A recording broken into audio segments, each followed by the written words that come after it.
చెప్పండి. నిన్న చాలా ప్రశ్నలు అనుకున్నాం, కుదరలేదు. సో మీ మనసులో ఏదొస్తే అది వ్యక్తపరచండి, నేను దానికి నిజాయితీగా జవాబు చెప్తాను. అంటే నాకు కొద్దిగా వీటి మీద అవగాహన కొద్దిగా ఉంది, బాగా ఎక్కువేం లేదు. మా పెద్దలు వాళ్ళు గురుబోధ అలా నేర్చుకుంటాం కొద్దిగా వచ్చింది. కానీ కెమెరాను వదిలే క్యాజువల్ మాట్లాడు. నేను ఆలోచిస్తాను.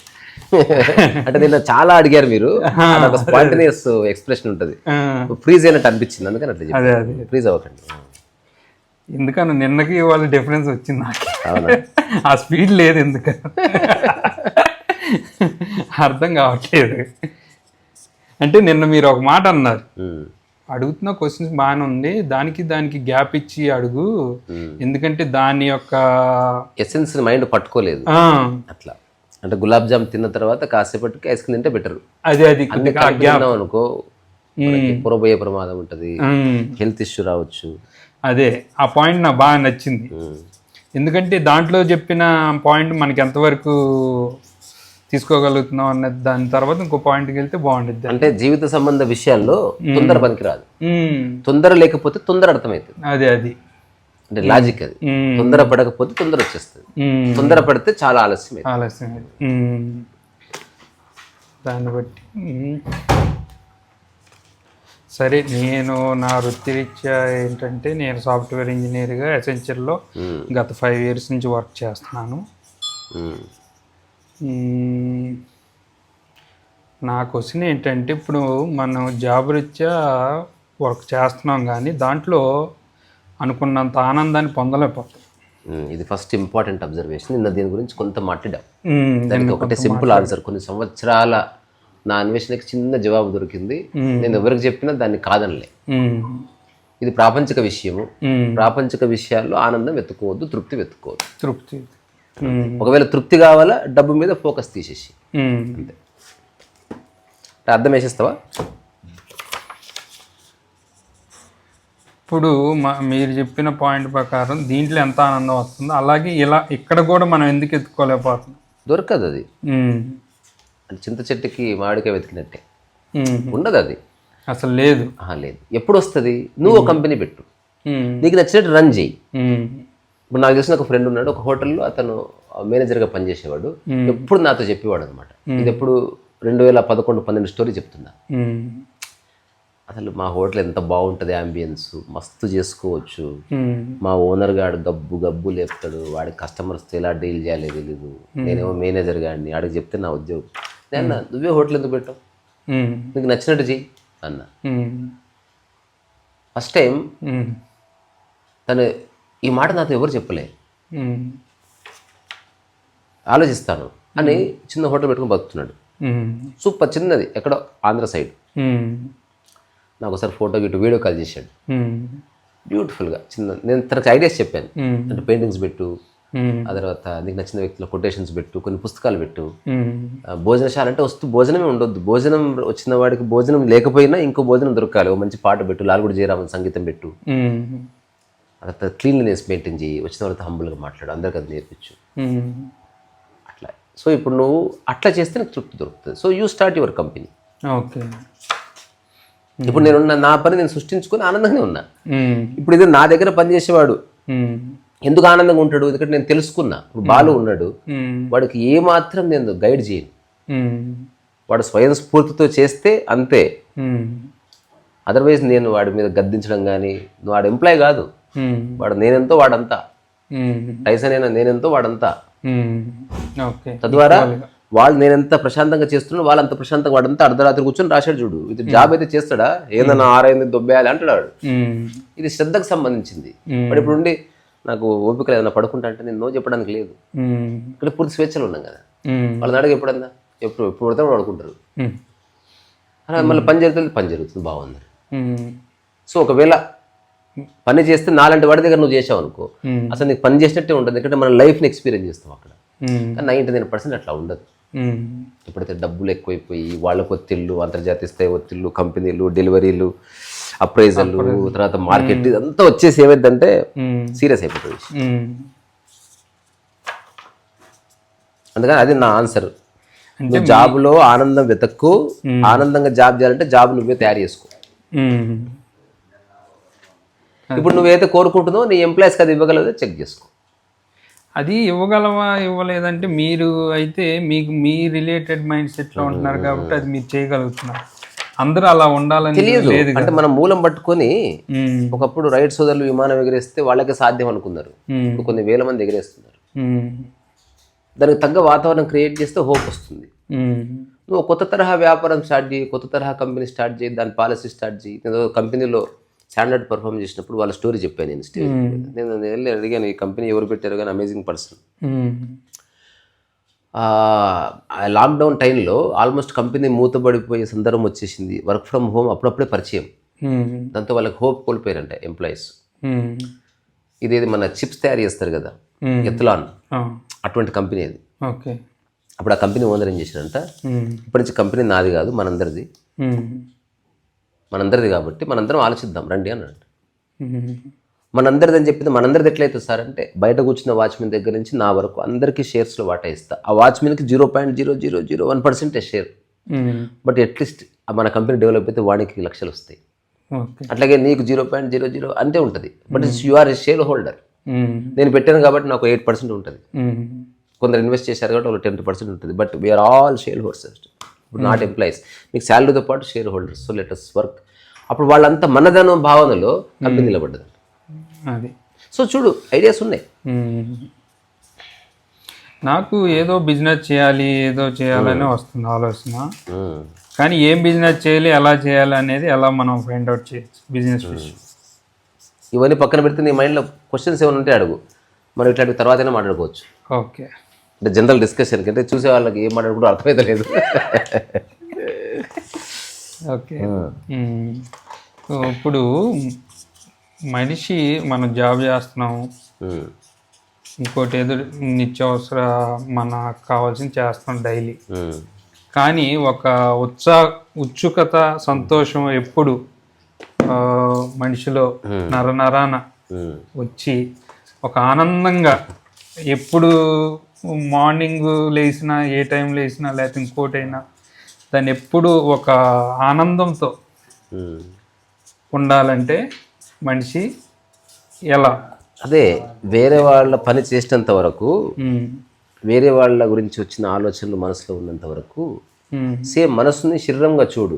ఇప్పుడు నువ్వు పడుకున్నావు, నీ శరీరం మీద నేను ఇంతలా 50 కిలోలు బ్యాగ్ పెట్టాను, నువ్వు లేలేవుగా.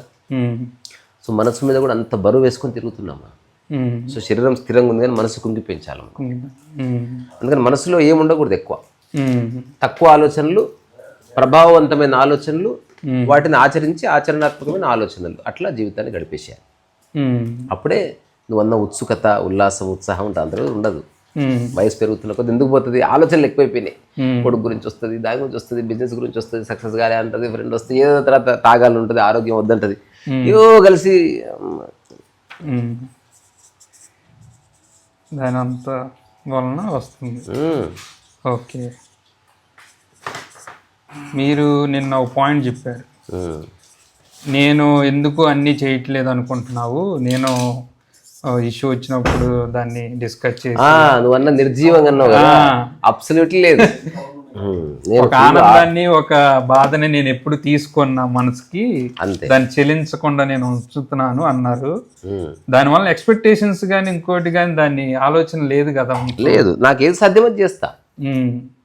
అప్పుడు మీకు ఉత్సుకత ఎలా వస్తుంది?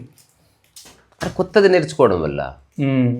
అది పని చేయడంలో ఒక ఆనందం ఉంది కదా.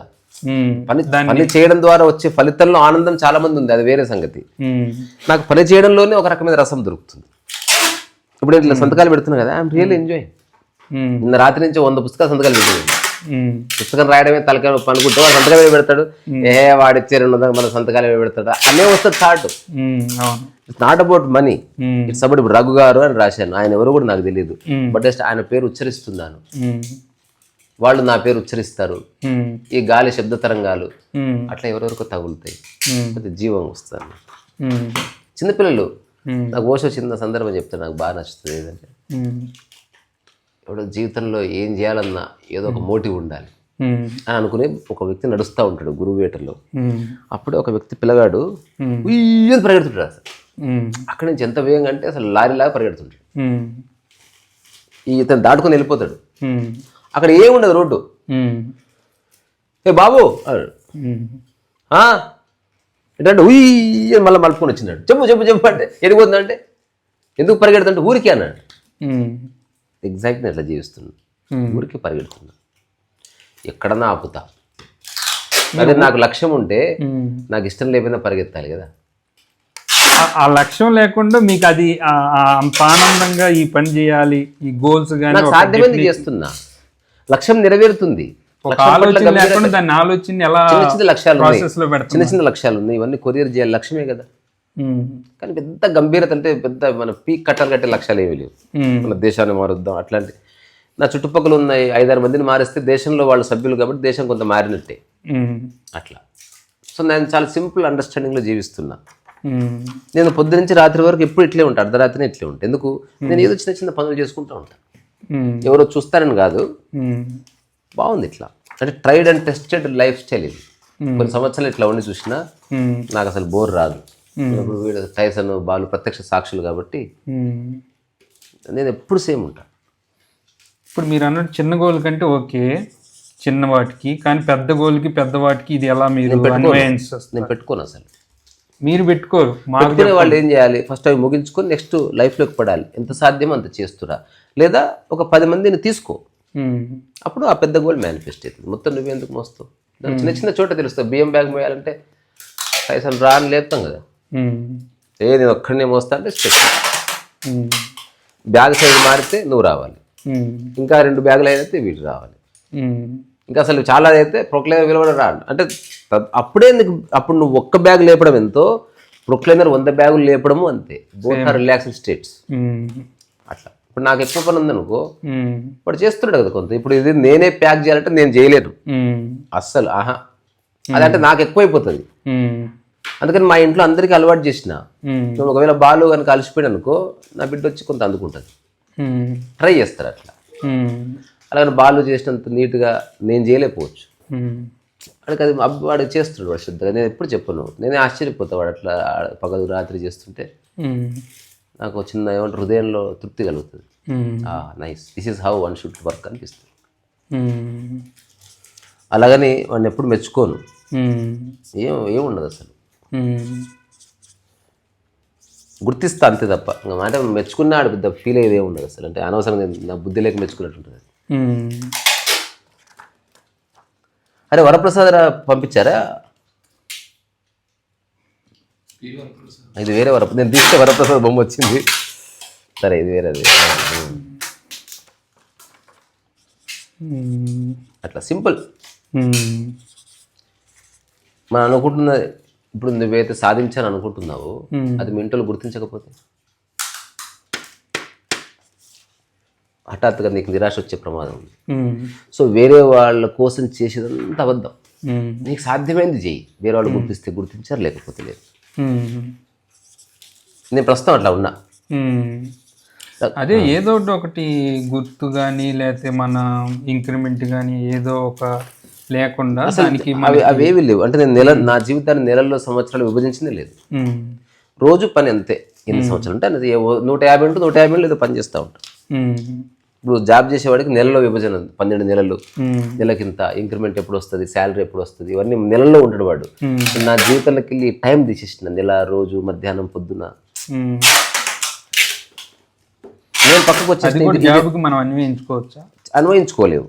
అందుకని నేనేమంటున్నా, ఎక్కువ కాలం జాబ్ చేయకు, ఇంకో 5 ఏళ్ళు చేస్తాను పెట్టుకొని, ఈ 5 సంవత్సరాల్లో 5 ఏళ్ళ తర్వాత ఏం చేయాలనుకుంటున్నావో, నీకున్న ఆసక్తులు ఏంది, నీకున్న పాసిబిలిటీస్ ఏంది, నీకున్న రిసోర్సెస్ ఏంది, నీకున్న మ్యాన్ పవర్, నీకున్న ధనికులైన ఫ్రెండ్స్ ఎవరు, ఇట్లాంటివన్నీ బేరీ చేసుకుంటూ ఒక థాట్ ప్రాసెస్ని ఖాళీ కూర్చున్నప్పుడు సుత్తేసుకోకుండా సినిమాల గురించి, వాళ్ళ గురించి, ఈ విషయం గురించి మాట్లాడుతుండగా మెల్ల కాన్సెప్ట్ ఫామ్ అవుతుంది, ఒక విజన్ వస్తుంది. ఎప్పుడైతే దీంట్లో నమ్మకం కుదిరిందో దాన్ని వదిలే జాబ్ని. అప్పుడు జస్ట్ వెహికల్ మార్చినాం అంతే, ప్రయాణం సాగుతూ ఉంటాయి. నేను అట్లే చేస్తా. నేను కొంచెం శాండ్ ఆర్ట్ చేస్తూ శాండ్ ఆర్ట్ ఎవరో అన్నారనమాట, శాండ్ ఆర్ట్ నీకు ప్రోగ్రామ్స్ చేయకపోతే అంటే వేరే వాళ్ళు ఎవరైనా బాధపడతారు. నేను ఎందుకు బాధపడుతుంటే శాండ్ ఆర్ట్ లేకపోయినా ఎట్లా బతకాలో నలుగురు తెలుసుకున్నాను.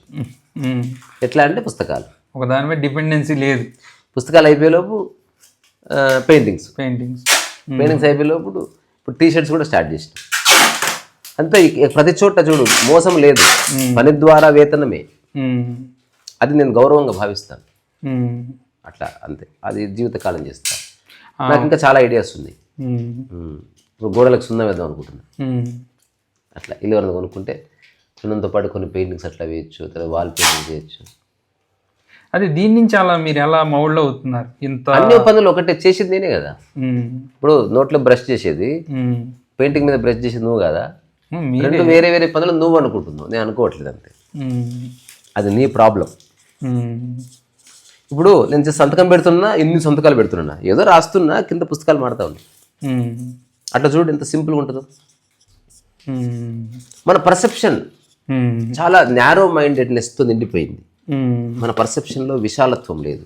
మనం జీవితాన్ని చాలా హ్రస్వదృష్టి, అంటే చాలా చల్ల బెజ్జంలోకి వెళ్ళి చూస్తున్నాం. ఒకడు ఏం చేశాడంట, సన్న హోల్లోకి వెళ్ళి చూశాడు.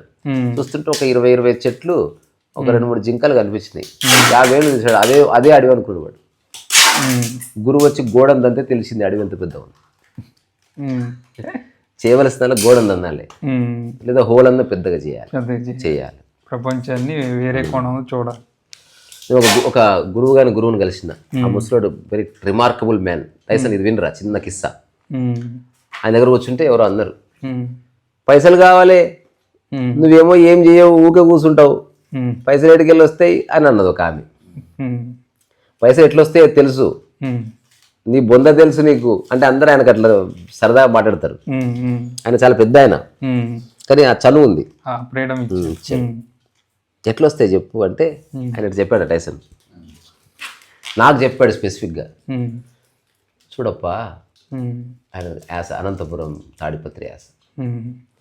ఇక్కడ గోడ ఉండాలి, గోడ అవతల ఏముండాలి, సముద్రం ఉండాలి. టైసన్, ఈ గోడ అవతల సముద్రం ఉన్నది.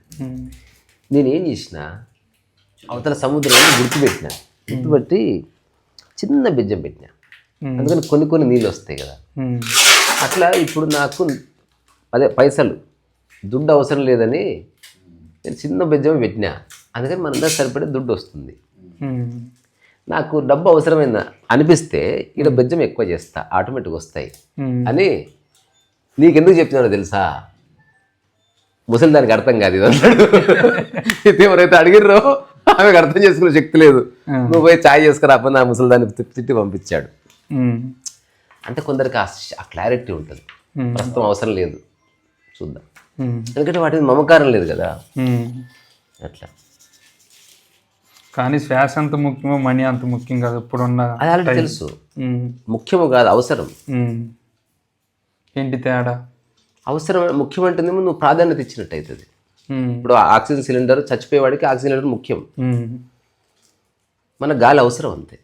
ముఖ్యం అంటే గివెన్ స్పెషల్ ఇంపార్టెన్స్. ముఖ్యమైన అతిథి వస్తున్నాడు అంటే మిగతా వాళ్ళందరూ పిచ్చోళ్ళ. ఇప్పుడు వాడు స్పెషల్, వాడు వస్తే గంధం చల్లుతారు, పుప్పు కొడతారు, ఆ తర్వాత షాల్వా కప్పుతారు. ఇప్పుడు ఏదన్నా ప్రాబ్లం వచ్చి తన హాస్పిటల్లో ఉన్నారు, అప్పుడు ముఖ్యమే కదా. ముఖ్యమే, అందుకే నువ్వు ఇప్పుడు హాస్పిటల్ ఉన్నావా? ఇప్పుడు లేదు ఇంకే. అందుకని డబ్బు మీద అవగాహన తెచ్చుకో. డబ్బుని ఎన్ని రకాలుగా సంపాదించాలో అన్ని రకాలుగాను సంపాదించు. నేనే పొద్దున కూడా చెప్తున్నా, నేను మంచి మంచి పెయింటింగ్స్ వేద్దామని ఫ్లిప్లు. ఎందుకంటే ఒక్కొక్క పెయింటింగ్ ₹1,00,000 అమ్మితే నాకు ₹1,00,00,000 ఎర్న్ చేయాలని. ఇక్కడ నాకు 1 ఎకరం భూమి కొనుక్కుని అది ఎవడో గిఫ్ట్ ఇస్తే తీసుకోవాలని లేదు. అనుకుంటే ఇప్పుడు వెళ్ళిపోయి నేను నా కార్ ఆపి నేను సెటిల్ కావచ్చు. అన్ని ప్లేసెస్ ఉన్నాయి నాకు. ఇంకో ముఖతా చెప్తున్నా, రాజమండ్రి రావులపల్లిలో వేణుగారు ఉన్నారు. ఇప్పుడు ఆయన దగ్గర పోతే లైఫ్ అంతా నేను అక్కడే ఉండిపోవచ్చు. నాకు నచ్చింది చేసుకొని దూరం అయిపోయింది అది. రాజమండ్రి ఇక్కడనే కడతాల దగ్గర ఉన్నా బాగుండు. అప్పుడు ఆయన పిలిచేవాడు కాదేమో. So what I'm trying to say, డబ్బు కావాలి కానీ నా విలాసాల కోసం కాదు. డబ్బు నేను చేయాలనుకున్న క్రియేటివ్ వర్క్స్ కోసం. ఇప్పుడు నా దగ్గర డబ్బు ఎందుకు కావాలి తెలుసా, భవిష్యత్తులో నేను అట్లీస్ట్ నా జీవితంలో ఇప్పటి నుంచి కాదు, మా ఊర్లో నా అదృష్టం ఏంటంటే చిన్నగా ఉన్నప్పుడు నేను ఎక్కువ జంతువులను చూసిన మనుషుల కంటే. మేబీ అందుకే నాకు ఆ ఎనిమల్ మైండ్ ఉంది, అంటే కరప్ట్ కాని మైండ్ అని. అవుతాయిరా, వీడేమో పిట్టలను చూసిండు, రోడ్డు మీద కూడా పిట్టలను చూస్తుండే ఈ మధ్యన. అయితే నాకు అప్పటి నుంచి ఒక థాట్ ఉన్నదన్నమాట, ఆవులతో ఉండాలి. ఆవు వెరీ ఎక్స్పెన్సివ్. ఆవుని పెట్టుకోవాలనుకో దానికంటే 5-6 మందిని పెళ్లి చేసుకోవడం బెటర్. అంటే అట్లుంటుంది దాని మెయింటెనెన్స్. అది చాలా పవిత్రమైంది, వెరీ సెన్సిటివ్. అది తినే చోట గడ్డి ఎట్లా పడితే అట్లా పెడితే, ఎరువులు ఉన్న చోట ఆవు చచ్చిపోతుంది. ఎరువులు వేసిన భూమిలో ఆవు తినలేదు. తర్వాత ఆవుకు ఫుడ్ కావాలి, దానికి హెల్త్ ఇష్యూస్ వస్తే డాక్టర్ చూపించాలి, మనలాగా ఇక్కడ పోతే డాక్టర్ దొరుకుతుంది, వెహికల్ కావాలి. ఇంత పెద్ద కథ ఉంది. ఇప్పుడు నెక్స్ట్ ఇవన్నీ చేస్తే బాలుకే చాలా పని ఉంటుంది. అంటే వాడికి ఇష్టం, ఫోర్స్ చేయడం కాదు. వాడికి ఒక చిన్న పొలం ఉందనుకో, వాడు నిజంగా పొలంలో పడి ఉంటాడు. మూలకి అట్లా కూర్చుని రాయి మీద కూర్చుని, అంటే వాడు సుఖపురుషుడు వాడు. అట్లా వాడు కరెక్ట్గా పట్టుకోడు నన్ను. అంటే అది వాడి ఇంటెలిజెన్స్. అది నాకు కూడా తెలుసు వాడు ఎంత important. You're free from each other, అది బ్యూటీ అన్న. సో అట్లా కొన్ని చేయాలంటే డబ్బు కావాలి కదా. ఇప్పుడు నాకు ఎందుకు పెయింటింగ్స్ చేసి డబ్బు కావాలని కోరుకుంటున్నా అంటే, నిజంగా ఒక 5-6-10 ఆవులు పెట్టి వాటికి పేర్లు పెట్టుకోవాలి. వాటికి పెట్టే పేర్లు తెలుసారా? విన్సెంట్ వ్యాంగో అంటే నాకు నచ్చిన కళాకారుల పేర్లు, నాకు నచ్చిన గ్రేటెస్ట్ మ్యూజిషియన్స్ పేరు. కుండపూడి వైద్యనాథన్ మంచి ఆవు పేరు, లాల్గుడి ఆవు పేరు, తర్వాత త్యాగయ్య, లేకపోతే మార్ప.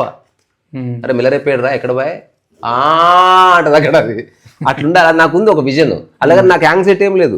నేను జీవితంలో ఆవు పెంచకపోయినా ఎప్పుడు బాధపడను. చచ్చిపోయేటప్పుడు ఆవు పెంచాలనుకున్న కళ తీరకుండా చచ్చిపోదు అట్లేం చెప్పాను నేను.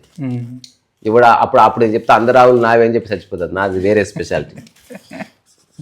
అదే అనుకుంటున్నారు, మళ్ళీ దాన్ని రియల్ లిబరేషన్ అనే థాట్ ని అండర్ కరెంట్ గా పెడుతున్నా. లిబరేటింగ్ థాట్ అనేది చేయకపోయినా పర్వాలేదు అన్నది మెయిన్. సాధ్యమైతే చేద్దు అనేది సెకండరీ థాట్.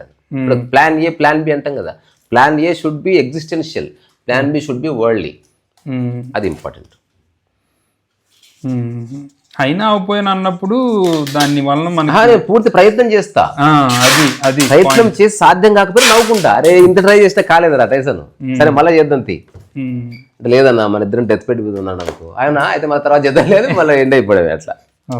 అంటే సంహావ్ ప్రతిదాన్ని ఒక పాజిటివ్ నోట్ దగ్గర ఎండ్ చేయాలి, నెగిటివ్ నోట్ దగ్గర గిల్ట్ దగ్గర చేయొద్దు అనేది అనుభవం చెప్తుంది అనమాట. అందరికంటే సిన్సియర్గా చేస్తాను, కానీ పని జరగకపోయినా నేను బాధపడను. అదే నా విజయం, అదే నా ఆధ్యాత్మిక సాధన యొక్క ఫ్రూట్.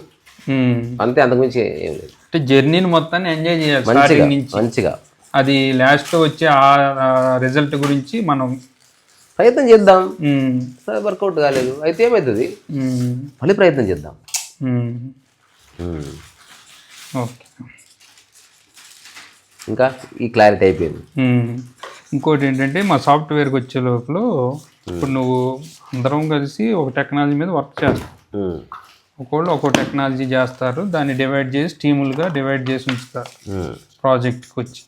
ఒకళ్ళు బ్యాక్ ఎండ్, ఒక ఫ్రంట్ ఎండ్, ఒక సర్వర్ మేనేజ్మెంట్, ఒక నెట్వర్క్ మేనేజ్మెంట్ అని డిఫరెంట్గా ఉంటాయి. ఇప్పుడు మా టీంకి వచ్చే లోపల నేను సర్వర్ మేనేజ్మెంట్. ఓకే, ఇప్పుడు మీరు మా టీంలో నువ్వు కొద్దిగా జ్ఞానిగా ఉన్నావు, కొద్దిగా నేర్చుకున్నావు some skills. Compare to me you can upgrade. నువ్వు అప్గ్రేడ్ అయింది వాళ్ళు ఎలా ఆలోచిస్తారంటే, నేను నీకు చెప్తే నువ్వెక్కడ నా లెవెల్కి వచ్చేస్తావు. అవును, ఉంటుంది అది. ఆ మైండ్ సెట్ ఎంతవరకు కరెక్ట్, దాన్ని ఎలా మీరు మీ విషయంలో కరెక్ట్. అది అంటే ఏదైనా ఆర్గనైజేషన్ రన్ అవ్వాలంటే హైరార్కీ ఇంపార్టెంట్. రెండోది అక్కడంతా ఒక ఈగో ఉన్న వాళ్ళే వస్తారు. ఈగో రకరకాలుగా ఉంటుంది. సక్సెస్ అవ్వాలని, నేను ప్రూవ్ చేసుకోవాలని రకరకాల. ఆ ఆఫీస్లో రాగానే దే బిహేవ్ ఇన్ సర్టెన్ వే. వాళ్ళ బయట ప్రవర్తన అంత బాగుండకపోవచ్చు, ఆఫీస్లో నీట్గా ఉంటారు, డిగ్నిఫైడ్గా మాట్లాడతారు. So that's not the real self. ఆ ఫేక్ సెల్ఫ్కి ఫేక్ అంబిషన్స్ చాలా ఉంటాయి. ఎందుకంటే అంత కష్టపడి వచ్చిన తర్వాత ఆ పొజిషన్ వదులుకోవడం అంత ఇష్టం ఉంది. నాకే బొచ్చడు మంది పరిచయం చాలా పాలిటిక్స్ చేస్తారు. అక్కడ అలా చేస్తేనే సర్వైవ్ అవుతారు కూడా. సర్వైవ్ అవుతారు, అది ఓకే. కానీ మనకు తెలిసిన జ్ఞానాన్ని ఒకరికి పంచితే పెరిగిద్ది అంటారు కానీ తరగదు కదా, దాన్ని రివర్స్ లో తీసుకుంటున్నారు. అది వేరే, అది ఆపర్చునిటీ బేస్డ్ కదా. ఇప్పుడు ఈ లిబరేషన్ ఏమో వేరే, అక్కడనేమో డబ్బు, ఆపర్చునిటీ, ర్యాంకు, హోదా ఇవన్నీ ఉన్నాయి కాబట్టి అట్లా నా ముడ్డి కిందకి నీళ్ళు వస్తాయి, తీరా నన్ను ఎలగొట్టి వీడు వస్తాడేమో అని డౌట్ వస్తుంది. అదే కానీ they don't want to share. అది కరెక్ట్. అది కరెక్ట్. అలా ఉంటాం. రియల్ పర్సన్ అనుకో షేర్ చేస్తాడు, షేర్ చేసినాక వాడి ప్లేస్ లో ఇంకోటి వచ్చాడు, వెరీ గుడ్ రా నువ్వు వచ్చేసావు, నాకు ఫ్రీ అయిపోయినా, నేను మళ్ళీ కలుస్తాను, వాడు బయటకు వెళ్ళిపోయి వాడు కంపెనీ పెట్టుకుని వాడు సక్సెస్ అయిపోతాడు. వాడు జ్ఞాని పరిస్థితి, వాడు జ్ఞానే ఎప్పుడు, వాడు భయపడు. నిజానికి జ్ఞాని నువ్వైతే షేర్ చేయి, దాని పర్యవసానం ఏదైనా అంగీకరించడమే జ్ఞానం. అందుకని అట్లా చేసుకోవచ్చు. బ్రహ్మాండంగా షేర్ చేసుకోవాలంతే. నేనైతే షేర్ చేస్తాను. చాలా మంది ఇప్పుడు టీషర్టే చేస్తున్నాం, నా బిడ్డ అన్నది అది లోపల ప్రింట్ చేసి, నేను అంత ఓపెన్, ఎవరైనా కాపీ కొడతారా కొట్టుకొని, అరే వాడు నేర్చుకుంటే వాడికి ఎక్కడ దొరుకుతుంది ఎట్లా నేర్పించి లెట్ హిమ్ ఆల్సో సర్వైవ్. అంత నువ్వే ఎందుకు వాడుక దొబ్బాలి? నేనంటే అందరూ కష్టపడాలి, అందరూ వర్క్ని ఇష్టపడాలి, అందరూ కొంత ప్రగతి సాధించాలి. ఇప్పుడు నాకు వచ్చి ₹1,00,000 ఒకటికి 20,000 వస్తున్నాయంటే ఐ డోంట్ మైండ్ యార్, ఇట్స్ ఓకే. కానీ అందరూ అలా ఎందుకు ఆలోచించారు నాకు తెలియదు, నేను ఆలోచించి ఆనందంగా ఉన్నా.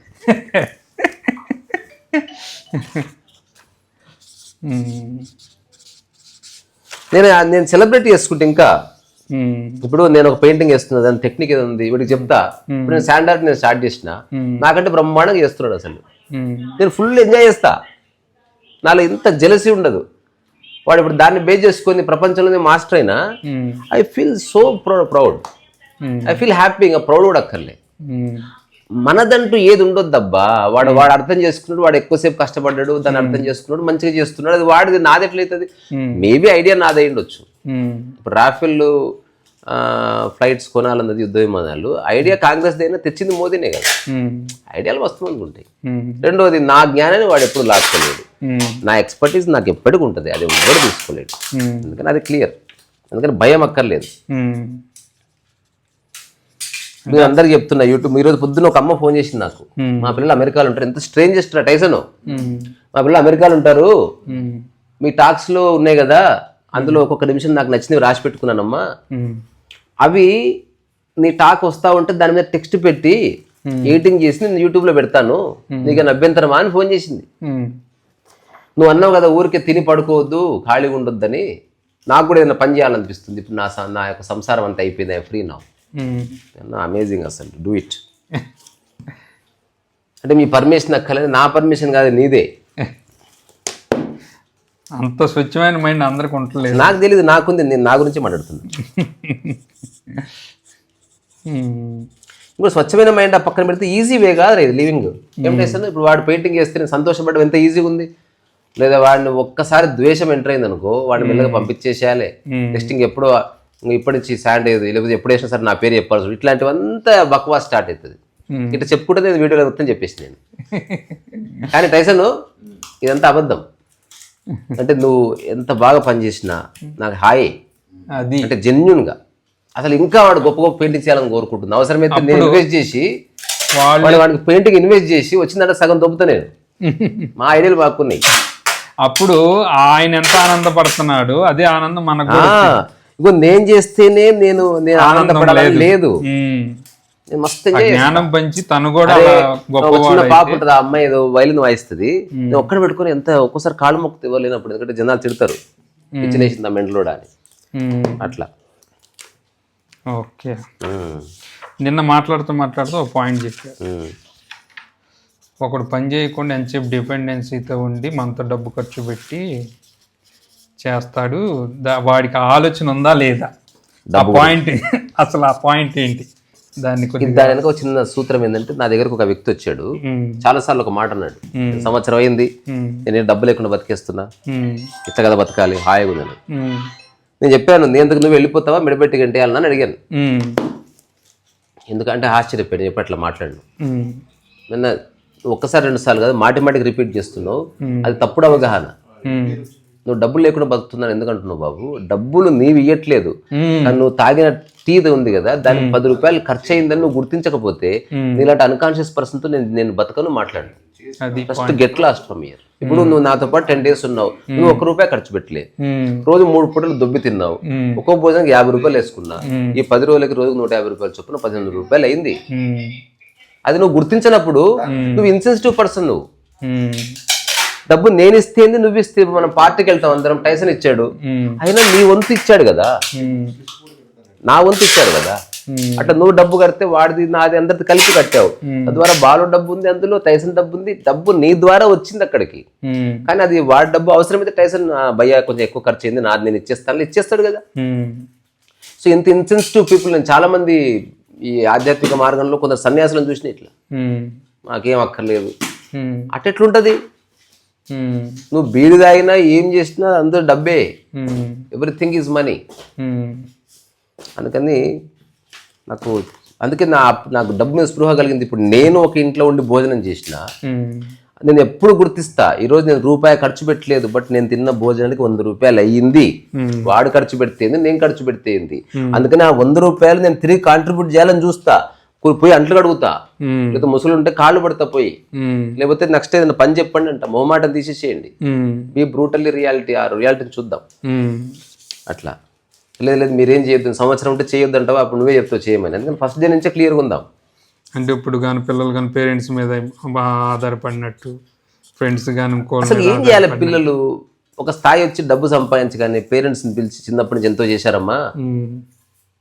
సో అయితే మనం కోడలు గిడలు వచ్చారు, ఎక్కువసేపు కలుసుకోవద్దు, మనము అవసరం కోడలు చెప్పొద్దు, ఇగో ఈ 10 lakhs ఇది మీవే, ఎంజాయ్ చేసుకోపోండి, ప్రయాణాలు చేయండి, మధ్య మధ్యలో కలుసుకుందాం, లేదా మన కాన్ఫ్లిక్ట్ లేదని తెలిస్తే కలిసి ఉందాం. ఇట్లా మళ్ళీ ఆర్థిక స్వావలంబన ఇచ్చేసాలి పేరెంట్స్కి, దే షుడ్ గివ్ బ్యాక్. అంత వ్యాపారం అయిపోయింది మిత్రమా. అందుకేనా బంధాలు నిలబడింది. ఇప్పుడు బంధం ఎక్కడ, అంత ఫేక్ అది. బంధమా పాడా అవన్నీ రక్తం దాగే సంబంధాలని ఒకసారి పెట్టి, రక్త సంబంధాలు కావి, రక్తం దాగే సంబంధాలు. అవి నిలబడాలంటే ఏం చేయాలి? ఎక్స్పెక్టేషన్ లేకుండా ఒక వ్యక్తికి ఎంత రెస్పెక్ట్ ఇవ్వాలో అంత రెస్పెక్ట్ ఇచ్చి, అతనికి ఇచ్చే ఫ్రీడమ్ అతనికి ఇచ్చి, నీ బౌండరీలో నువ్వు ఉండి తక్కువ మాట్లాడుకుంటూ డిగ్నిఫై ఉంటే నిలబడు. మన అంతా ఈ బంధాల పేరు మీద ఏం చేస్తున్నాం? నువ్వు ఎవడి మీద జులుం చేయలేవు, వాడొచ్చి భార్య మీద జులుం చేస్తాడు. నువ్వు ఎవడికి గట్టిగా చెప్పలేవు, గద్దించి చెప్పలేవు, కొడుకు చెప్తావు. ఎందుకు? ఎక్కడ నీ మాట చెల్లుతలేదని ప్రూవ్ అయింది ఆడ. నీకు ఎక్కడ ఎవడు నీ మాట విన్నాడు, అందుకని ఇంట్లో ఎగురుతావు, దుంకుతావు. ఇంకెవరు లేకపోతే కుక్క మీద అరుస్తావు, అదేంటో రకరకాలు. అందుకని చాలామందికి తెలియదు, అది కూడా ఒక ఆర్టే. ఆర్ట్ అంటే ఇల్లు నాకు గొడవలు ఉంటాయి అని నమ్మడం నా దృష్టిలో గ్రేటెస్ట్ మిస్అండర్స్టాండింగ్ ఆఫ్ లైఫ్. అసలు గొడవలు ఉండని ఇల్లు కోసం ట్రై చేయి. అట్లా ఆ గొడవలు ఉండని ఇల్లు కోసం ట్రై చేయాలని మీలాగా అన్ని రీసెర్చ్ చేసి వాళ్ళు మార్చడానికి ఈ విషయం తెలుసుకుంటే 5-6 విషయాలు చాలు. వారం రోజుల్లో ఒక రోజు డిస్కస్ చేసి ఒక 7-8 పాయింట్స్ రాసుకుని 7-8 పాయింట్లు గోడ కతికిచ్చి ఒక 4-5 days ప్రాక్టీస్ చేద్దాం మమ్మీ డాడీ పిల్లలు అనుకుంటే వారం రోజుల తర్వాత ఆనందం ఎస్టాబ్లిష్ అయిపోతుంది అంతే. కానీ ఒప్పుకోరు. నీతో కాకపోతే ఎవరితో కొట్లాడుకుంటాం అంటారు. అది పిచ్చి మాట. అందువల్ల బంధాలు కానీ ఫ్రెండ్షిప్ కానీ ఎవరు ఎలాగైనా ఉంటుంది, మనం స్పష్టతలోకి రావడం ఇంపార్టెంట్. నా చుట్టుపక్కల సమాజం ఎంత అన్కాన్షియస్ ఉన్నా దట్స్ ఎ డిఫరెంట్ మ్యాటర్. నేను అన్కాన్షియస్ ఉండకూడదు. మిగతా వాళ్ళంత ఇర్రెస్పాన్సిబుల్గా ఉంది, అది వాళ్ళ ఛాయిస్. నేను రెస్పాన్సిబుల్గా ఉంటాను. నా దుర్మార్గుడైనా సరే నాకు అవసరమైతే వాడికి నిజంగా సేవ చేయవలసి వస్తే చేయాలి ఆ గంట సేపు. అట్లా అంటే బీయింగ్ హ్యూమన్ అంటే బీయింగ్ హ్యూమనే మెనీ టైమ్స్. మిగతా టైంలో తర్వాత బంధాలు ఉండకపోయినా దాని గురించి ఎప్పుడు బంధం అవసరం లేదబ్బా, సంబంధం ఉండాలి. దాన్ని సరిగ్గా నిర్వర్తించాలి. ఉత్త బంధం అని ఏం చేస్తారు అబ్బా, ఒకరికొకరు తిట్టుకోవడం తప్ప అదేం బంధము? గలీజ్ ఉంది అది. బంధాల పేరు మీద ఏదో మోసం జరుగుతుంది. ఏమో నాకైతే బంధం అంటున్నావు, ఎట్లా కొట్లాడుతావు మరి? అది ఎట్లుందంటే ఒకరినొకరు టేపులు వేసుకొని కట్టుకొని మూతులు కడుచుకుంటున్నారు. అట్లా కుదరదు. అట్లీస్ట్ నేనైతే అట్లా చేయను. మిగతా వాళ్ళ సంగతి ఎలా ఎవరి ఇష్టం వాళ్ళది బ్రదర్. అట్లీస్ట్ నేను ఒక నిర్ణయం తీసుకున్నా, ఐ షుడ్ లివ్ హ్యాపీలీ. సినిమాలో పడుతుంది, they should live happily ever after.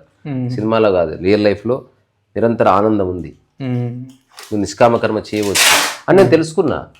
నేను అలాగని ఎవరిని బలవంతం చేసి నువ్వు నాలాగా చేయి నేను చెప్తే మళ్ళీ నేను ఇతర అయిపోతా.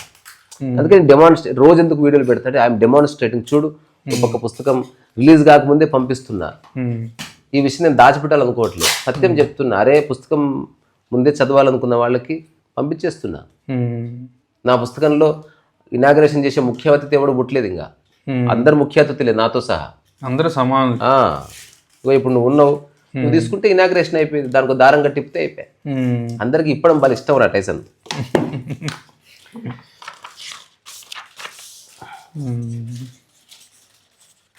అందుకని ఎవరైతే అరుణాచలం రావట్లేదో వాళ్ళు ఆ బుక్ తీసుకొని చదవండి. అదే తీసుకుంటారు. అరుణాచలం వచ్చే వాళ్ళు కొందరు మేము చదువుకొని వస్తాం సరదాగా అక్కడ కూర్చొని. ఇది డిస్కస్ చేయడానికి చాలా మంచి పుస్తకం అనమాట. ఇందులో స్టేట్మెంట్స్ చిన్నగా ఉంటాయి. ఊహ ఉన్న చోట జీవితం ధ్యాన స్థితి ఉండవు, జీవితం ధ్యాన స్థితి ఉన్న చోట ఊహ ఉండదు. ఒక్కొక్క స్టేట్మెంట్ దిమ్మ తిరిగిపోతుంది అసలు. కర్మ ఆనందం కోసం చేయకు, ఆనందంలోంచి కర్మ జరగని, కర్మ చేసే స్థితిలో నుంచి మెల్లగా కర్మ జరిగే స్థితిలోకి అనాయాసంగా జారు, నిమిత్త మాత్రలతోకి రా. కర్మ చెయ్యి కానీ అందులోనే కొట్టుకుపోకు, నీ మూల స్థితి ఒలికిపోకుండా చూసుకో. అంటే పని చేసుకుంటా తీరా ప్రశాంతత ఒలికిపోయి చూసుకోకు, ఊరికే పోకు, 10 పెట్రోల్ చూసుకో. ఇంపార్టెంట్, అది చూసుకుంటాం కదా. అట్లనే చాలా బ్యూటిఫుల్ స్టేట్మెంట్స్ ఉంటాయి ఇందులో. కర్మ అనే పాయింట్ చెప్పారు కాబట్టి అసలు కర్మ అనేది ఉందా లేదా? కర్మ ఉన్నదే కర్మ ఉంటే అది పూర్వజన్మ కర్మకి ఇప్పుడు అరే కాదు, ఉన్నదే కర్మ అంటే ఇంకా పూర్వజన్మ లేదు, గత జన్మ లేదు, మరో జన్మ లేదు, ఉన్నదే కర్మ. అంటే కర్మ అంటే దాని మూలార్థం వెరీ సింపుల్, కదలిక అని. ఓకే, కదలిక, కదిలేదాన్ని కర్మ అంతే. కదిలేదు కర్మ కాదు. నేను కదిలిస్తే అది కర్మ అయింది అంటే దానికి ఇంటెన్షన్ ఉంది అన్నట్టు. ఇప్పుడు నేను ఇట్లా ఉన్నా, ఏం చేసావంటే ఈరోజు పొద్దుంచి 6 సార్లు కందరొప్పులు ఆడించాను, ఎవరు ఎందుకు చెప్తలేడు? నువ్వు చేయట్లే, అది జరుగుతుంది కాబట్టి నువ్వు లెక్కలోకి తీసుకోవట్లే. టైసన్ ఏం చేస్తున్నావు అని అడిగితే ఇట్లా చెప్పరా, ఈసారి నా గుండె కొట్టేలా చేస్తున్నానండి, నిరంతరం కొట్టుకుంటుందండి, అదే ఆ పనే సరిపోయింది నాకు. తర్వాత సాయంత్రం అయ్యేసరికి మూత్రం తయారు చేసుకోవాలి, ఆ తర్వాత పోయాలి, ఇట్లా చెప్పాం కదా. ఎందుకంటే నువ్వు చేస్తలేవు, అవి ముఖ్యమైనవి నువ్వు చేస్తలేవు. అందుకని ప్రకృతి ఏం చేసింది, అత్యంత ముఖ్యమైనవి నీ బాడీలో పెట్టి కుట్టేసింది. బయట ఉంటే నీ కీటలేసి లేవు లిప్స్టిక్ గుండెకి కూడా లిప్స్టిక్ రాసేటోళ్ళు మొదలు తక్కువ కాదు, బయట ఉంటే దానికి కూడా మెల్లగా రింగ్ వేయించుకుంటోళ్ళు, తెలియదు పిచ్చిముడాగులు. అందుకని ముఖ్యమైనవన్నీ పనికిరానివన్నీ బయట వేలాడుతూ కదులుతూ ఏవో ఉంటాయి. అట్లా అవి ఉన్నాయేం కాదు, లేకపోయినాయేం కాదు. ఇప్పుడు ఇది పజిల్. చాలాసార్లు డౌట్ వస్తుంది. మా ఫ్రెండ్ వచ్చింది స్కల్ప్చర్ డిపార్ట్మెంట్లో, అన్న మనకు అవి ఉన్నాయా, వాటికి నేను అర్థమవుతలేదు అనేటోడు. అవేంటంటే చెప్పేటోడు కాదు. ఈ టాపిక్లో డిస్కషన్ మర్చిపోయింది, సబ్జెక్ట్ ఏందిరా? కర్మ. సో ఏవైతే నేను నా మనస్సుని బేస్ చేసుకొని అప్పుడు నా బాడీని కదిలిస్తున్నానో అప్పుడు అది కర్మ కిందకి వచ్చింది. అంటే మైండ్ని ఎగ్జాంపుల్ ఇగో ఇది ఇట్లుంది చూడు, ఎంత వెరైటీ. అదే టైసన్ చిన్న ఎగ్జాంపుల్ చూడు. ఇప్పుడు పెన్ను ఉంది కదా, ఫాదర్ పెట్టిపోయాడు పెన్ను. ఇది 2 రకాలుగా పడుతుంది, గాలి వచ్చి పడుతుంది, రెండోది నేను కిందేస్తే పడుతుంది. ఫాదర్ వచ్చి అడిగితే, ఫాదర్ ఎవరు కింద వేశాను అన్నాడు కదా, గాలికి పడ్డది అయితే ఓకే. కోపం ఎటు పోయింది? పెన్ను పడ్డం కోపం అయితే గాలి మీద కూడా కోపపడాలి. సో పెన్ను పడ్డం వల్ల నీకు కోపం వస్తలేదు, ఎవరేశారు అది నీ కోపానికి కారణం అవుతుంది. నువ్వు అవునన్నా కాదన్నా సత్యం అది. గుద్దింది ఎవడు, గిల్లింది ఎవడు, చీకట్లో గిల్లింది ఎవడు నన్ను, నా నడుముని, నీ ఆయన. అయితే గిల్లడం వల్ల కోపం రాలేరా, గిల్లింది ఆ మూల వస్తుంది. ఏదో సినిమాలో చూసా, నాకేమో టెరిఫిక్ అనిపించింది. ఒక హస్బెండ్ వైఫ్ ఇద్దరు పోతుంటే ట్రైన్లో, అందమైన అమ్మాయి ఎక్కుతుంది, ఇట్లా అంటాడు, కన్నెగిరేస్తాడు, నచ్చిందా అంటే చాలా బాగుందంట, కానీ పెళ్ళైంది కాబట్టి ఏం చేయలేం కదా. ఆ తర్వాత చీకటి గుహలోకి వెళ్తుంది ట్రైన్, ఎవరైనా కేకేస్తుంది అమ్మాయి. ఆ తర్వాత హస్బెండ్ దవడకట్టి కొడుతుంది ఆమె. నా నడుము గిల్లుతావా రాస్కెల్ అంటాడు. నేను గిల్లేదండి అంటాడు వాడు. అనుకున్నాను గిల్లేదు అంటది. అప్పుడు ఆమె దిగిపోయిన తర్వాత అంటది నేనే గిల్లిన అంటది భార్య. సో వాడు గిల్లినట్టు ఈమె గిల్లి వాడిని చెంప బల కొట్టించింది. సో ఇప్పుడు కర్మ ఎవరిది? ఈమెది. ఫలితం ఎవడు అనుభవించింది? వాడు. అందుకని రకరకాలుగా ఉంటుంది కర్మ అన్నది దాని యొక్క సిద్ధాంతం. ఇప్పుడు నువ్వు తాగి చచ్చిపోతే దాని ఫలితం పెళ్ళం అనుభవించవచ్చు కదా. కొన్నిసార్లు రకరకాలు అంటే అందుకని ఇది ఉత్తగా అందుకని కర్మ అంటే కదలిక అని అర్థం చేసుకుంటే సరిపోతుంది. Your moment, you created the moment which you created are the moment which you been the source. ఇది నీ కర్మ. ఇది ఫస్ట్ స్టెప్. ఇది ఇప్పుడు అంటే ఇంటెన్షన్ అనేది యాక్షన్ అయింది. అవును. రెండోది ఓన్లీ సైకలాజికల్గా కర్మ ఉందా? బాడీతో సంబంధం లేకుండా కర్మ అనేది ఉందా? లేదు. అయిపోయి అంటే without body there is no karma కదా. అంటే బాడీకి సంబంధం లేదు. మనసు చేయాలనుకున్నది బాడీతో చేయించి మనం దాన్ని కర్మగా తీసుకుంటున్నాం. అదర్వైజ్ బాడీకి ఏది ఇష్టం ఉండదు. అంటే బాడీకి కర్మ అంటుకోవడం లే, కానీ కర్మ ఫలితం బాడీకి అంటుకుంటుంది. గిల్లాలనుకున్నది మైండ్, దెబ్బలు పడ్డది చెంపకు. అట్లా అదనమాట. ఇది ఒక అబ్జర్వేషన్. మూడవది ఏంటి? ఇప్పుడు నీ ఇంటెన్షన్లో రైట్ అబ్జర్వేషన్ ఉంటే నీ కర్మ అన్నది చాలా బాగుంటుంది. అందుకని డోంట్ ఫోకస్ ఆన్ కర్మ, ఫోకస్ ఆన్ థాట్. థాట్ మారితే కర్మ మారిపోతుంది. మంచి టమాటా ఏదో తెలిస్తే ఇది మంచి టమాటానే పట్టుకుంటుంది. తెలియకపోతే కోతిలాగా ఏది పడితే పట్టుకొని బ్యాగ్లు వేసుకొని వస్తే ఇంట్లో అమ్మతో కొట్టించుకుంటుంది. కొట్టించుకునేది ఎవరు? బాడీ. కర్మ అర్థం కాని ఎవరికి? మనసు. అందుకని కర్మ సిద్ధాంతం అర్థం కావాలంటే ఆలోచన యొక్క మూల స్థితి తెలిస్తే అప్పుడు తెలుసో తెలియకో చేస్తాము. అంతవరకు నీకు అంటుకోదు. తెలిసినప్పుడు చేస్తేనే అంటుకుంటది. ఇప్పుడు నేను తెలియకుండా కాలు దొక్కితే సారీ అంటే వదిలేస్తున్నారు. లేదు, తెలిసే తొక్కుతున్న మళ్ళీ దొక్కుతా చూడు దౌడ వలిగే. నెక్స్ట్ తెలిసి చేసేదే కర్మ. తెలియకుండా అందుకే చిన్నపిల్లలు చేసింది జ్ఞానోదయం పొందని వాడు చేసేవాడు కర్మ కిందికి రాదు. ఆధ్యాత్మికతలో వాడి జ్ఞానోదయమే కాలే, వాడు చేసే కర్మకి ఏం వాల్యూ ఉంది అంటారు అంతే. అప్పుడు మరి జ్ఞానికి జ్ఞానోదయం. అందుకే జ్ఞాని కర్మ తెలిసి చేస్తాడు కాబట్టి కౌంట్ అవుతుంది, అవుతుంది. అది జ్ఞాని కనుక ఒక ధర్నా చేస్తే దానికి ఒక అందం ఉంటుంది. అజ్ఞాని చేసే ధర్నాలో ఏముండదు. వాడు తెలియక చేస్తున్నాడు రా, వాడు తెలియదు వాడికి. అందుకే మూలంలో వేరే కథ. అందుకే మన పిచ్చివాడు మర్డర్ చేసిన కోర్టులో కేసు ఏమి ఉండదు. ఏదో వాడిని తీసుకపోయి ఏదో పిచ్చి ఆసుపత్రిలో వేస్తారంటే ఉరిశిక్ష ఏమి వేయరు. అదే చిన్న పిల్లవాడు కనుక ఎగ్జాంపుల్ చూడు, ఒక చిన్న పిల్లవాడు ఉన్నాడు, 2 ఏళ్ల పిల్లవాడు, కత్తి తీసుకొచ్చాడు. కత్తి లాంటిది, ఇది తత్తి నువ్వు పొలుత్తా అనడం అనుకో ఎవరు సీరియస్ తీసుకోరు. ఎందుకంటే వాడికి కత్తి తెలీదు, పొడవడం వల్ల పర్యవసానం తెలీదు, ఎట్లా పొడవాలనో కూడా తెలియదని తెలుసుకోవడంతో రిలాక్స్. అదే జస్ట్ అదే పిల్లవాడు నౌ హీస్ స్టడీయింగ్ డిగ్రీ, అదే డైలాగ్ చెప్తే భయం అవుతుంది. బికాజ్ వాడికి ఆలోచన యొక్క తీవ్రత తెలుసు కాబట్టి ఇచ్చే పొడిసే ప్రమాదం.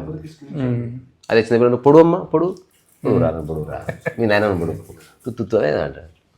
అంటే పిల్లవాడికి కర్మ అంటుతలేదు.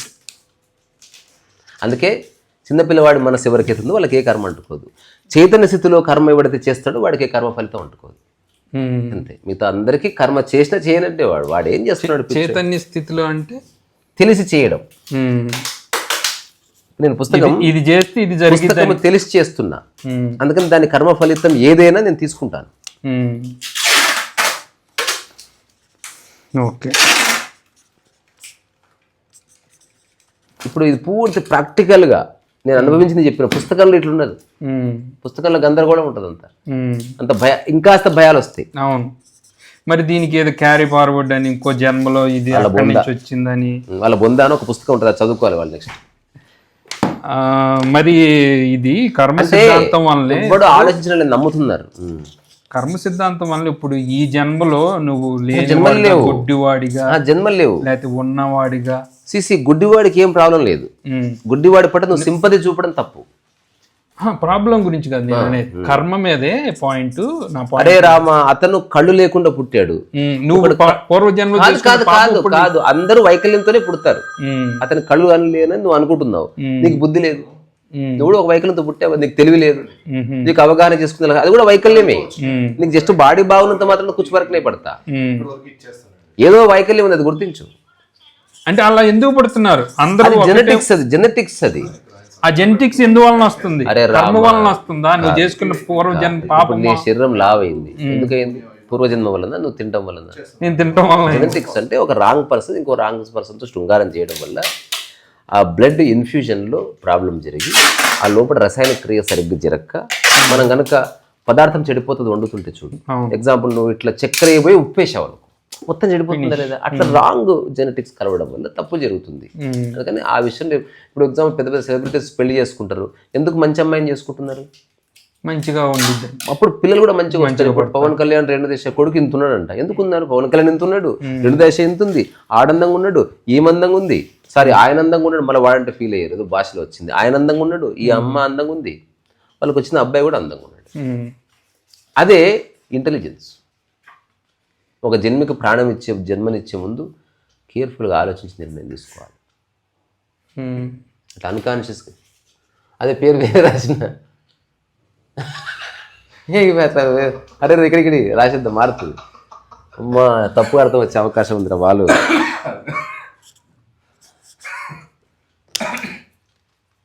అప్పుడు శివజ్యోతి అనేది కనిపిస్తుంది. వెరీ గుడ్ రా, కొన్నిసార్లు తప్పు కన్వే అవుతుంది. Very good.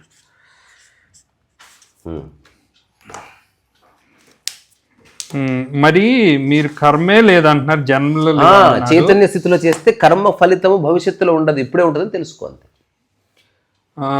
మరి ఇలా కొంతమందికి జ్ఞానులుగా ఉంటున్నారు మీలాగా, కొంతమంది అజ్ఞానులుగా ఉంటున్నారు, కొంతమంది రిచ్గా ఉంటున్నారు. జ్ఞానం ఉంది అనుకోవడం పెద్ద అజ్ఞానం.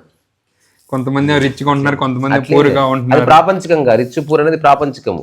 మన మానసికంగా రిచ్ పూర్ లేవు, మానసికంగా రిచ్ పూర్ లేవు, శరీరానికి రిచ్ పూర్ లేవు. ఓన్లీ నువ్వు ఉన్నదాన్ని నీదనుకుంటే రిచ్ పూర్ వచ్చింది.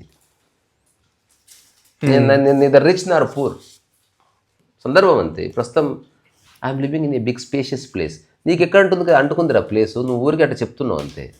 నువ్వు ఇల్లు గోడలు తీసేసి మొత్తం చెప్పు, you are living in a biggest spacious place universe. అదెందుకు అనుకో? జస్ట్ ఇల్లు కొనుక్కున్న నాది, నా గోడలు ఇక్కడి నుంచి 6 ఫీట్ల దూరం ఉన్నాయి, అందుకే పెద్ద ఇల్లు అన్నట్టు థాట్ వచ్చి నువ్వు ఏదో వాగుతావు. అట్లేం లేదు. మరి వీళ్ళందరూ చెప్తున్నారు ఈ కర్మ సిద్ధాంతం అని, తెలియదు వాళ్ళకు, వాళ్ళ విషయం అర్థం చేసుకోలేదు. పెద్దవారు కూడా తెలియదు అబ్బా, ఏదుకు సంబంధం లేదు. వాళ్ళు పుస్తకం చదివి ఆ పుస్తకం నిజం అనుకుంటున్నారు. వాళ్ళు ఎప్పుడు ఎంక్వైరీ చేయలేదు. భూమి మీద శతాబ్దంలో ఒక్కసారి ఒకడు ఎంక్వైరీ చేస్తాడు, అక్కడి నుంచే కొత్తది పుడుతుంది. ఇప్పుడు రాబోయే 1000 ఏళ్ళ తర్వాత కర్మ సిద్ధాంతం గురించి నన్ను కూడా చర్చలో కలుపుకొని మాట్లాడతారు. రీసా కూడా ఇట్లా అన్నాడు, అది కూడా గమనించాల్సిన విషయం అని స్టార్ట్ చేస్తారు. ఓషో ఏమన్నాడు దీని మీద?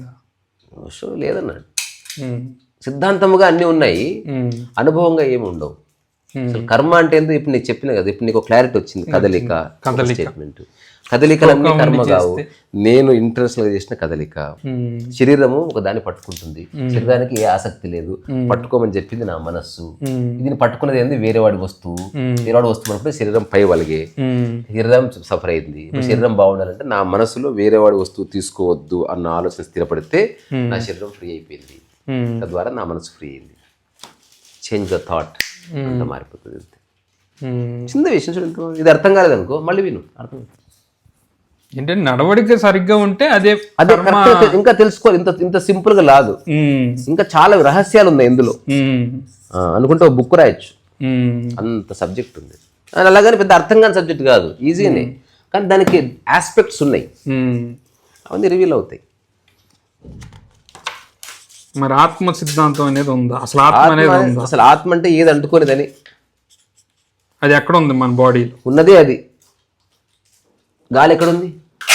అంతటా ఉంది. అట్లా దాన్ని డిఫైన్ చేయాలి. డిఫైన్ లేదు, గాలిని మనం పీల్చి డిఫైన్ చేస్తున్నాం, చేయట్లే. అట్లా అనిపిస్తుంది అంతే.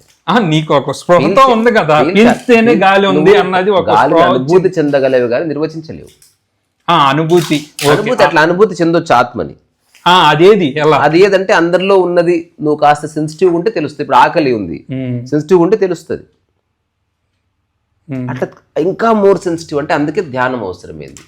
వాడు ఏకాంతంలో కూర్చొని కొన్ని సంవత్సరాల తర్వాత సడన్గా వాడు ఒక కళ్ళు తెరిచినప్పుడు ఆ ఎదురుగున్న ప్రాణి తన శరీరం దాటి ఆ శరీరంలో చేస్తున్న కదలికలు దాటి ఆడామొగలు దాటి అట్లా లోపల చూసినప్పుడు ఆ కదలికలో ఉన్నది తన కదలిక అని తెలిసింది.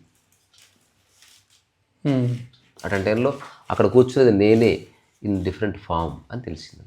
అట్లా అనుభూతి కలిగింది. నేను చెప్తున్నా నాకు కలిగింది అట్లా, కానీ ఇది ప్రూవ్ చేయలేను. కలిగిందని నేను మళ్ళీ స్వామీజీని కాలేదు. దానికి ఏ పాత్ ఫాలో అయ్యాను? పాత ఏముండదు, అది పాత ఫాలో అయితే ఓ దగ్గర ఆగి ఆ పాత ఎవరిదైతే తీసుకున్నావో మళ్ళీ వాడిని అడుగుతావు తర్వాత ఏం చేయాలి సార్ అని. ఇది స్పృహలు ఇవి. సడన్లీ ఇప్పుడు ప్రేమ ఎప్పుడు కలుగుతుంది నేర్చుకునే పని కలుగుతావు ఒక్కోసారి. చిన్నప్పటి నుంచి అది చెప్పినా కూడా నోబడి నోస్ ఎప్పుడు అది కలుగుతుంది, వెన్ దట్ హ్యాపెన్స్. అది మధ్యాహ్నం రాత్రి ఒక్కోసారి నీకు స్పృహ చెప్పొచ్చు. ఎప్పుడైనా మాట్లాడుకుందాం దాని గురించి. నేను ఎట్లా అది అనుకున్నది అది కాదు, బట్ అది వేరేది చేస్తుంటే ఆ స్పృహ వచ్చింది. ఇప్పుడు పెయింటింగ్ ఒకటి వేయాలనుకుని చాలాసార్లు జరుగుతుంది ఇట్లా. ఒకటి వేయాలనుకుంటే వేస్తుంటే అది కాదని తెలుస్తుంది నా పెయింటింగ్. ఆ ప్రాసెస్లో సంథింగ్ ఎల్స్ రివీల్డ్ అని ఇదంతా పక్కకి జరిగి అది పట్టుకుంటాను. అట్లా సినిమాలు ఉంటుంది కదా, ఒక అమ్మాయి ఎంట పడుతూ ఒక అమ్మాయి హెల్ప్ చేస్తూ ఉంటుంది ఆ అమ్మాయిని ప్రేమించడానికి. వాళ్ళు లాస్ట్లో తెలుసుకుంటారు అసలు నేను ప్రేమిస్తున్నది ఈ అమ్మాయిని, ఎవరైతే మధ్యాహ్నం మీడియేటర్ ఉందో అసలు ఆ అమ్మాయి కానే కదని తెలుసుకుంటాడు వాడు. అట్లా జరుగుతుంది. అలా తెలుసుకోవడానికి టైం పట్టింది తనకి. అలాగే ఇది ఏమన్నా టైం పట్టిద్దా? దాంట్లోనే ఒక రహస్యమయమైన జవాబు ఉంది. తెలుసుకోవడానికి టైం పట్టలే, టైం అప్పుడు 1 సెకండే పట్టింది, కానీ అప్పుడు తెలిసింది అంతే. అది అందుకే ఎప్పుడైనా జరగచ్చు. నువ్వు బీ రెడీ, అందుకే నిరంతరం ఎరుకో ఉంటాలని చెప్పారనమాట. దానికి ఏదైనా సరే ఇప్పుడు కాపిద్దాం.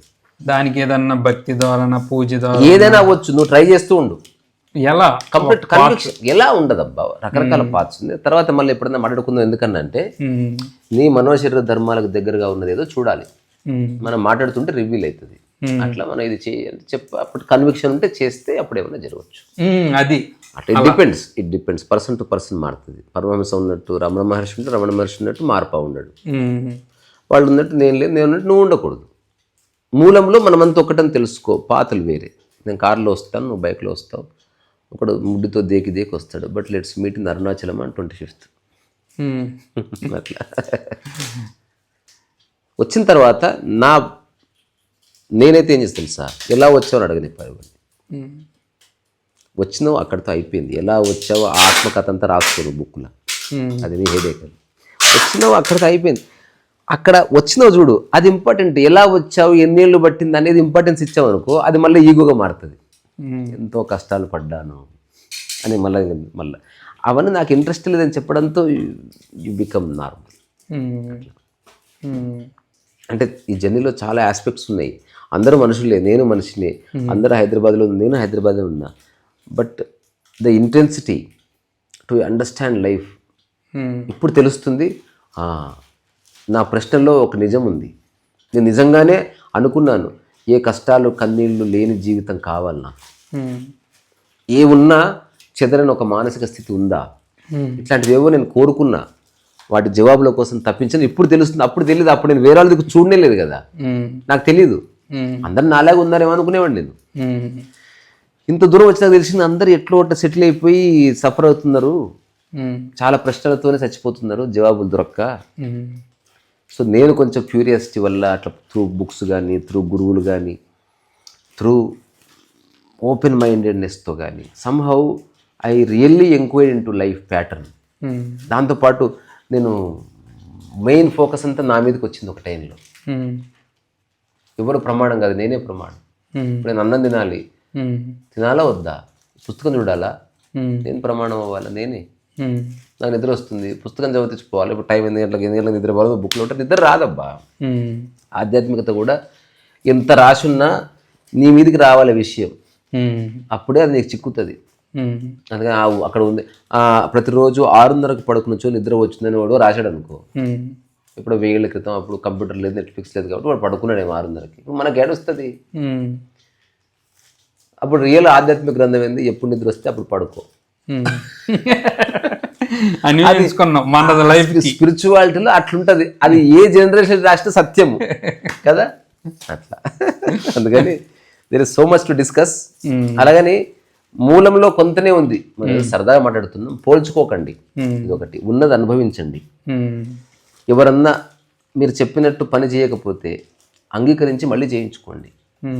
ఎంత పెద్ద రీజన్ ఉన్నా సరే మనిషిని వదిలిపెట్టకండి. మనిషితో ఫ్రెండ్షిప్ కోల్పోవద్దు. అవసరమైతే సంవత్సరం మాట్లాడకుండా ఉండండి, బట్ చిన్న దారం ఓపెన్ చేసి పెట్టుకోండి, ఎప్పుడన్నా అవసరం పడవచ్చు.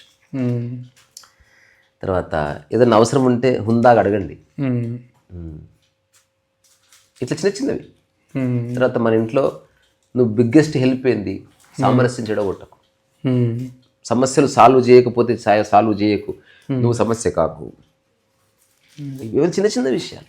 ఇది ఒక్కటి చాలా, సమస్యను నువ్వు సాల్వ్ చేయకపో, but you don't create the problem, you don't become the problem. మూలం అవ్వకూడదు. ఇది రాసుకోవాలి, ఇది టీషర్ట్ మీదకి.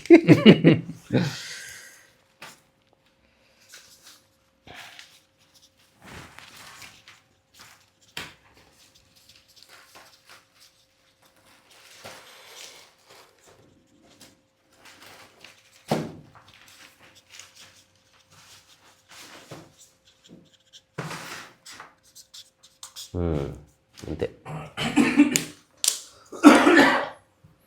సో చిన్న చిన్న విషయాలు నేను తెలుసు. ఇప్పుడు నేను సమస్యస్ కొన్ని సాల్వ్ చేయలేను, బట్ నేను ఎప్పుడు సమస్య క్రియేట్ చేయలేదు, నేను ఎప్పుడు సమస్య కాదు ఎవరికి.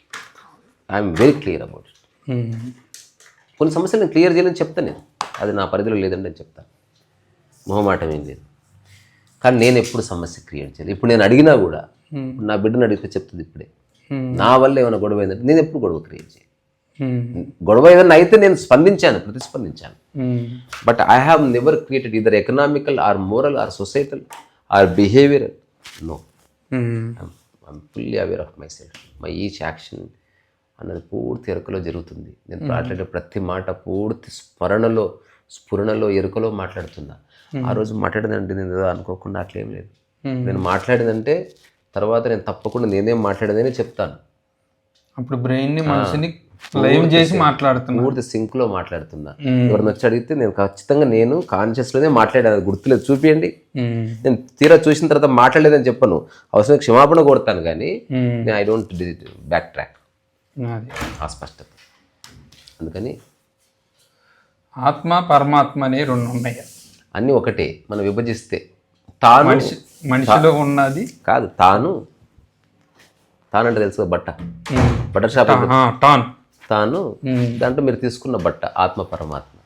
అలా ఒక్కొక్క మనిషిలో ఒక్కొక్కటి ఉంది. ఇప్పుడు ఈ బట్ట తాను ఒకటే కదా, ఒకటే కలిసినప్పుడు ఒకటి కాదు, ఇడిపోయినప్పుడు అదే బట్ట. అది విభజించిన దానిలో భాగమే అని తెలుసుకుంటే మీరు పరమాత్మ తత్వంలో ఉన్నట్టు.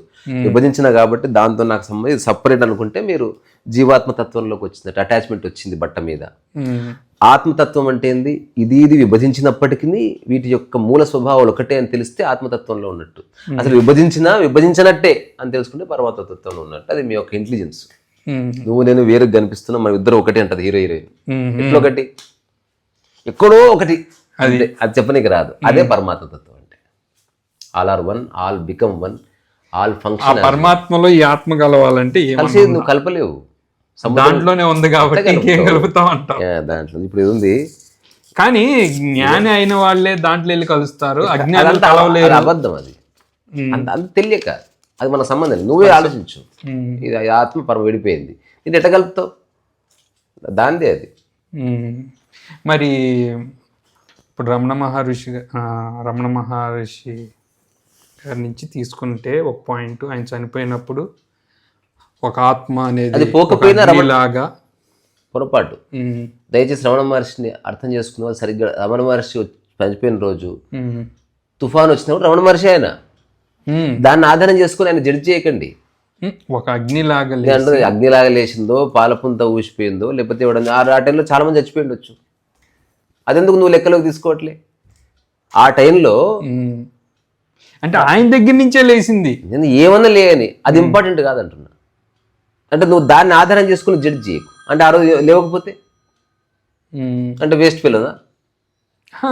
అక్కడ అది లేవలే, ఏం లేవలే, అట్లాంటిది. అదంతా మనిషి యొక్క కపోల కల్పన. అది లేచి అలా కొండ చుట్టూ తిరిగి వెళ్ళి లయం అయింది. అది ఎవడో గ్రాఫిక్ వీడియో తీసి పెడితే అట్లా అయితే, రియల్గా జరగదు అట్లా. ఎవరైతే జరిగింది అనుకుంటున్నారో అది వాళ్ళ భక్తి పారవశ్యంలో వాళ్ళ కైళ్ళు బయర్లు గమ్మి ఏదో చూసింటారు. అట్లాంటి వాళ్ళంతా ఓకే, వాళ్ళ తప్పు పట్టడానికి లేదు. కానీ వాళ్ళ దృష్టి ఇప్పుడు ఉల్క మీద ఉంది, రమణ మహర్షి మీద లేదు వాళ్ళ దృష్టి. అంటే ఇప్పుడు entire Ramana Maharshi journey being decided by a small ఉల్క. నేనంటే అసలు దాన్ని పట్టించుకోవద్దు, అసలు ఏ ప్రమాణం అక్కర్లేదురా భయ్, నీ యొక్క అనుభవం ప్రమాణం అప్పుడు నువ్వే ఉల్క అన్నట్టు బేసికల్గా. అందుకని అది పిచ్చోళ్ళ చేతిలో రాయేది. అట్లాంటి వాళ్ళకి ఒకటే చెప్పొచ్చు, ఆల్ ది బెస్ట్. వాడికి ఎప్పటికీ మూలం చిక్కదు, ఎందుకంటే వాడు ఉల్కలో ఇరుక్కుపోయాడు. దాని కాన్సెప్ట్ మనకు సినిమాల్లో వచ్చింది అది. జీసస్ క్రైస్ట్కి ఇట్లా సిలువ వేసినప్పుడు మొత్తం భూకంపం వచ్చి, ఇంకా సినిమాలో ఏం చెప్పి ప్యాషనస్ క్రైస్ట్లో పైనుంచి ఇట్లా దేవుడు కందిని గారిస్తే ఆ చుక్క కిందికి వచ్చి నేల మీద పడగానే డుమ్మని గదిలి ఇట్లా ఊగితే ఇదంతా మనకి ఇష్టం. వీ లైక్ ఏమంటారు ఎగ్జాజరేషన్. అట్లాంటి రమణ మహర్షి ఏ అద్భుతాలు చేయలేదు. ఆయన సాదాసీదా మనిషి. ఆయన స్థితికి సంబంధించి మాట్లాడుతున్నాం. ఎవరన్నా ఆయన ఒక మహాపురుషు అట్లందరూ అనుకో దూరం చేసుకునే చేస్తున్నాయి. అది అట్లీస్ట్ నేనైతే చేసుకోను. ఈ కాన్సెప్ట్ వచ్చింది కాబట్టి గురుబోధ అనే ఒక తత్వం ఉంది. గురుబోధ వాళ్ళు ఒక గురువుని ఆశ్రయించి ఆయన ఆత్మ మీద బోధ చెప్తూ ఉంటారు. చెప్పి ఆయన ఏమంటారంటే ఫైనల్గా నీ కర్మానుసారం నువ్వు పుడతావు గిడతావు, నీ ఫార్మేషన్ అది చేంజ్ అవుద్ది. ఒకసారి యానిమల్గా పుడతావు, ఒకసారి మనిషిగా పుడతావు. ఇట్ట ఈ ఫిలాసఫీ కూడా ఫాల్స్. ఎందుకు ఫాల్స్ అంటే నువ్వు నిద్రపోయినప్పుడే నువ్వు ఎవరో నీకు తెలుస్తలేదు.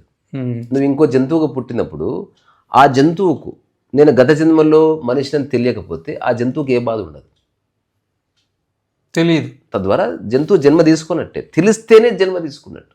ఒకవేళ తెలిసినా తెలియకపోయినా జన్మ తీసుకుందనుకో శరీరపరంగా జన్మలు ఉన్నాయి, రూపాంతరతలు ఉన్నాయి. ఖచ్చితంగా శరీరం అంటే రూపాంతరం. నువ్వు చిన్నప్పుడు బక్కగునో లావేనో ఎర్రగైనో తెల్లగైనో ముసలిగైతో ముడుచుకుపోతావు. ఆ తర్వాత డెడ్ చచ్చిపోయినట్టు అనిపిస్తుంది, కానీ అందులో పురుగులు పుడితే ఎంత కామన్ కొనసాగుతుంది. అయితే ఉంది అది. శరీరానికి కంటిన్యూటీ ఉంది, ఆత్మకి కంటిన్యూటీ లేదు, విభజన లేదు. ఈ భూమి మీద నీదంటూ ఒక్కటి ఉందంటే అది మనసు ఒక్కటి. ఇంకో స్టేట్మెంట్ ఇది ఈ భూమి మీద నేను చెప్పిన స్టేట్మెంటే.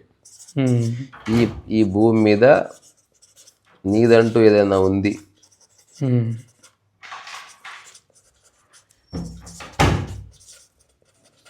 అది నీ మనస్సు ఒక్కటే. మనస్సు ఒక్కటే, నీ ఆలోచనలు ఒక్కటే నీ సృష్టి. మిగతా అదేది సృష్టి ఇది కాదు. మనస్సు ఒక్కటే నీ సృష్టి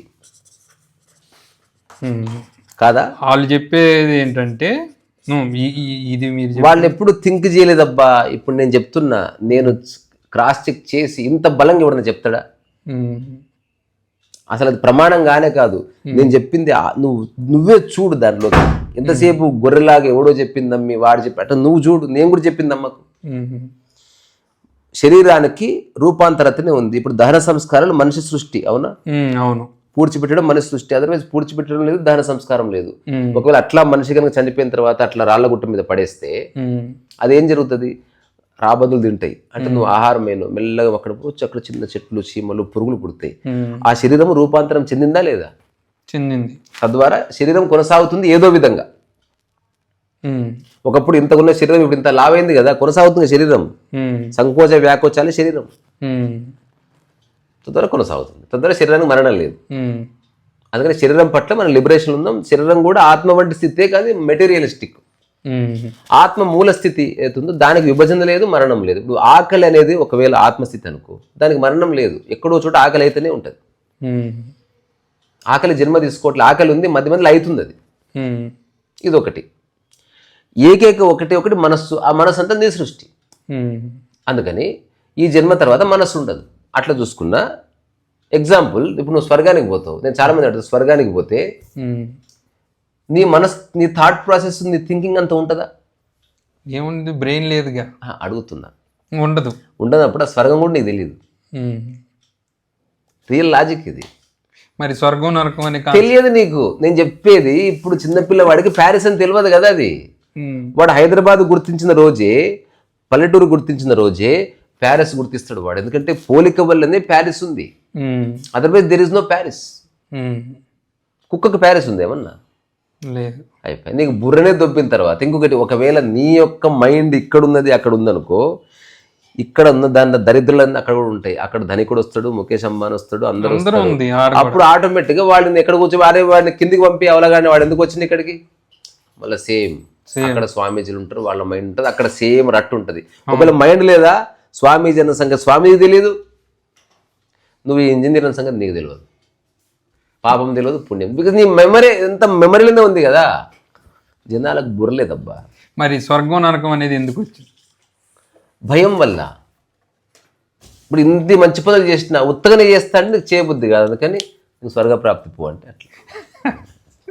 అంటే నీకు వాళ్ళు దేవుడు నీకు మంచి చేస్తాడు, నాకు బిచ్చం వేసినందుకు దేవుడికి చెప్తున్నాడు మంచి చేయమని, అట్లా మళ్ళీ వీరికి మళ్ళీ మాటపడి బిచ్చం వేయాలని చెప్పకుండా అదొక లోపాయకారి, తప్పేం లేదులే. బట్ అది చూసిన స్టేట్మెంట్స్ టీషర్ట్స్ కోసం. సమస్య సాల్వ్ చేయకపోయినా పర్వాలేదు, నువ్వు సమస్య క్రియేట్ చేయకు, నువ్వు సమస్య కాకు.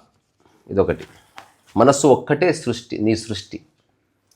ఈ భూమి మీద నీదంటూ ఏదైనా ఉంది అంటే నీ మనస్సు ఒక్కటే. ఇప్పటి నుంచి నేను రెడీ చేసి పెడతా స్టేట్మెంట్స్. సోమనాథ్ రాసేసిన చూడరా, ఒక్క నిమిషం, ఇది ఎవరికైనా. సో చాలా ప్రశ్నల జవాబులు అందుకో ఏది గుర్తుండదు, అందుకే రికార్డ్ చేసింది నేను, మళ్ళీ ఒకసారి విను. అది నేను కూడా వింటా. నేను చెప్పిన దాంట్లో నీకేమన్నా అర్థం కానట్టు అనిపించిందా, అసమంజసంగా అనిపించిందా, హుందాగా డిబేట్ చేయొచ్చు. ఇంకోటి, ఒకవేళ నిజంగా ఇప్పుడు నేను చెప్పిందంతా నా ప్యూర్ అండర్స్టాండింగ్ లో నుంచి చెప్తున్నా, నేను దాన్ని ఒకవేళ నిజంగా తప్పని నాకు రుజువు అయితే నేను మార్చేసుకుంటాను, అంటే మొహమాటం ఏమి లేదు. మీలో అనుభవించి చెప్తున్నారు, ప్యూర్. ఎందుకు రెండు పెట్టాలనా, రెండు సోమనాథ్వేనా?